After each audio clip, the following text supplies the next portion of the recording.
A gordura que um dia já foi sua será sua pra sempre. E você só vai emagrecer quando você entender isso de verdade. Eu me chamo Jaqueline, eu sou nutricionista e já passei pelo efeito sanfona por muitos anos na minha vida. O que a gente precisa entender é que as nossas células de gordura, elas têm uma espécie de memória. É como se fossem umas esponjinhas molhadas, que quando você aperta aquela esponjinha, sai toda aquela água lá de dentro dessa esponja. Ou seja, a gente entra em restrição calórica, a gente muda o estilo de vida e as nossas células de gordura, elas murcham, só que elas não somem. Elas ficam ali paradinhas. Se você abrir a sua mão, por exemplo, uma esponja molhada, se você abrir a sua mão, aquela esponja volta a ter o tamanho original. E se você molhar essa esponja novamente, ela vai guardar a mesma quantidade de água que ela tinha anteriormente. Assim também são com as nossas células. Então, se você não consegue manter aqueles hábitos que te fizeram emagrecer, por exemplo, passar por dietas muito restritivas, ou então uso dos fármacos anti-obesidade, se você não consegue manter aquele hábito no longo prazo, essas células elas vão voltar a se encher de gordura novamente. Mas existe um perigo muito maior que ninguém te conta. Se você faz uma dieta muito restritiva e não consegue manter isso no longo prazo, você vai voltar a engordar. Você vai voltar a armazenar gordura dentro dessas células que estão ali paradinhas, só esperando, né, uma oportunidade para se encher de gordura novamente.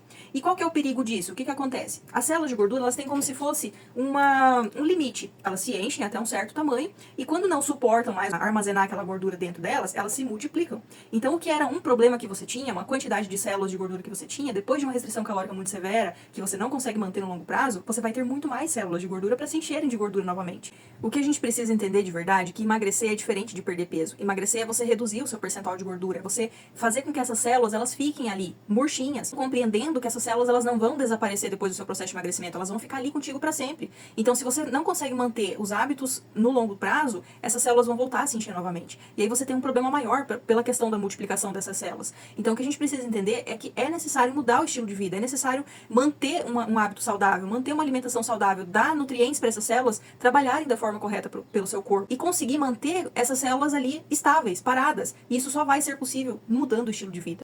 E eu sei bem que o processo não é fácil, mas com as estratégias certas, adequadas à tua rotina, respeitando a tua individualidade, você consegue. Você só precisa ter o acompanhamento certo.